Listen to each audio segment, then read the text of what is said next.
Buenos días, profesor. El día de hoy venimos a explicarle los procesos fotosintéticos de las plantas.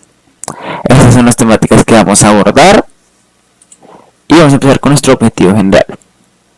Nuestro objetivo general es explicar el proceso de la fotosíntesis a través de los estudios de las diferentes fases que se presentan en este, con sus mecanismos y reacciones bioquímicas. Los objetivos específicos tenemos dos: aprender las funciones y mecanismos de las diferentes etapas de la fotosíntesis de las plantas es uno, y mencionar los procesos y reacciones bioquímicas que se dan en las diferentes fases estudiadas de la fotosíntesis es el segundo. Bueno, vamos a empezar con la fase lumínica. Durante la fase lumínica de la fotosíntesis se produce una serie de reacciones que convierten la energía de la luz en energía química. Estas reacciones tienen lugar en la tilacoides de los cloroplastos y son esenciales para la producción de ATP y NADH, que son utilizados en la fase oscura de la fotosíntesis para producir glucosa y otros carbohidratos. El proceso comienza cuando los fotones de luz golpean los pigmentos fotosintéticos del fotosistema 2, lo que provoca la liberación de electrones excitados. Estos electrones son transportados a través de una cadena de transporte de electrones que genera una gradiente de protones a través de la membrana tilacoide. Esta gradiente de protones es utilizada por el ATP sintasa para producir ATP.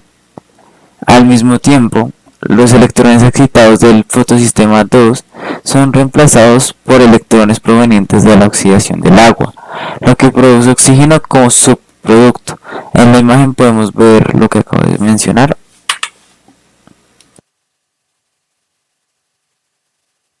El fotosistema 2 es una compleja estructura proteica que se encuentra en las membranas de la tilacoides de los cloroplastos. Este está compuesto por varios pigmentos, incluyendo la clorofila A, clorofila B, carotenoides y otros pigmentos accesorios. La función principal del fotosistema 2 es capturar la energía luminosa y transferirla a los centros de reacción para iniciar la producción de ATP y NADPH durante la fase lumínica de la fotosíntesis. La estructura del fotosistema 2 consta de dos partes principales: el complejo antena y el centro de reacción. El complejo antena es el responsable de absorber la luz y transferir la energía al centro de reacción. Este proceso implica la transferencia de electrones a través de una cadena de transporte de los mismos, lo que resulta en una producción de ATP y NADPH.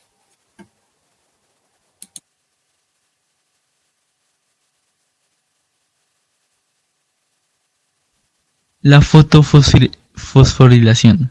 La fosforilación es un proceso importante en la fase lumínica de la fotosíntesis que produce ATP y NADPH.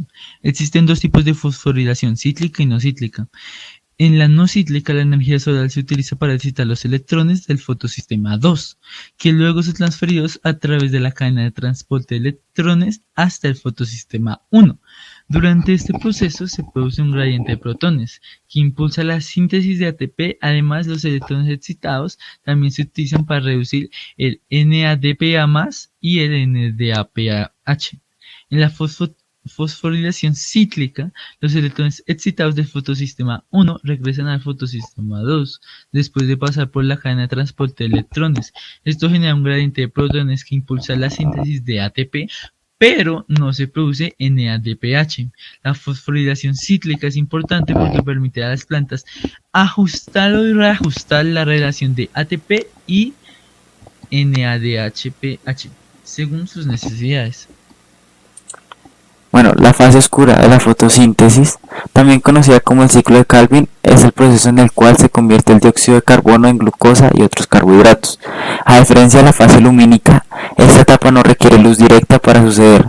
En cambio, utiliza los productos generados durante la fase lumínica, como el ATP y el NADPH, para producir carbohidratos. El ciclo de Calvin consta de tres etapas: fijación del carbono, reducción y generación de RuBP. Durante la fijación del carbono, el dióxido de carbono se combina con una molécula de RuBP para formar una molécula inestable de 6 carbonos. Esta molécula se divide en dos moléculas de 3 carbonos que son utilizados en las siguientes etapas del ciclo.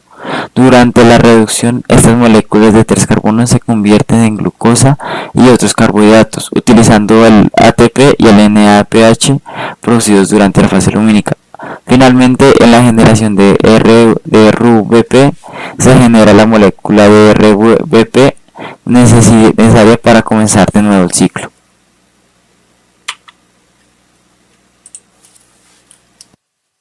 ¿Qué es el ciclo de Calvin?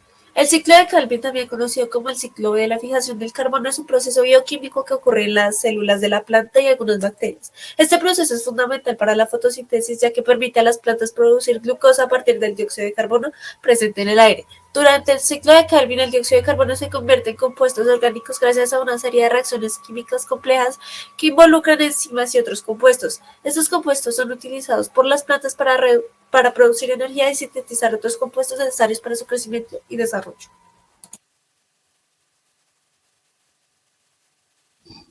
Ahora vamos a sintetizar lo que dijimos del ciclo de Calvin, que son las fases del ciclo de Calvin.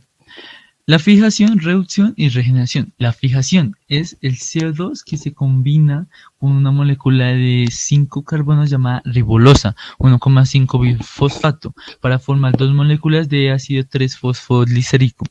La reducción del PGA, las moléculas del PGA son convertidas en gliceraldehído 3-fosfato mediante la adición de electrones y energía de ATP y NADPH que habíamos visto previamente, producidos en la fase luminosa de la fotosíntesis.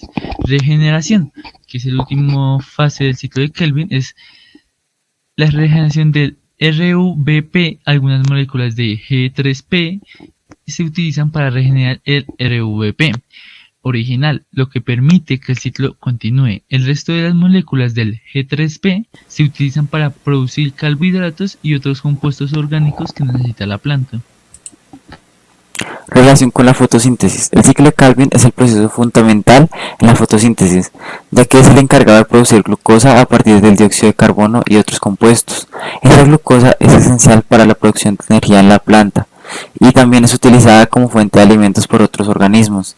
Además, el ciclo de Calvin es responsable de la producción de oxígeno en la fotosíntesis. Durante el proceso se libera oxígeno como subproducto de la reacción química, lo que contribuye a mantener el equilibrio de gases en la atmósfera y evitar los gases de efecto invernadero.